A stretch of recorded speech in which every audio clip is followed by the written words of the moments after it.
What's surely Britain's biggest scaffolding structure at the moment stretches 30 stories high, took 12 weeks to put up, and runs to 60,000 clips and 47 miles of tubing. And although there's a lift most of the way there, the last 60 feet have to be scaled by simple ladder.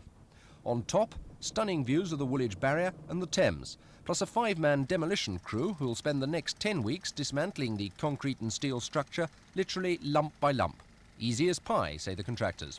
Yes, we're perfectly safe. We're standing here 300 foot in the air and I feel perfectly safe. How does it compare with the other contracts that your company's tackled? Is this the highest you've ever done?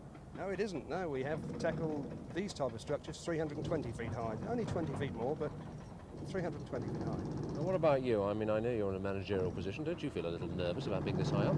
Not at all. It's been my working life throughout. I was brought up scaffolding and here I am still basically scaffolding.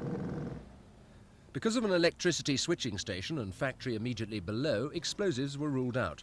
Now, if everything goes to plan, the tower will be made eventually to crumble in on itself, the scaffolding being transferred in stages to the one next door. That, though, being a bit thicker, won't become rubble for an estimated 16 weeks.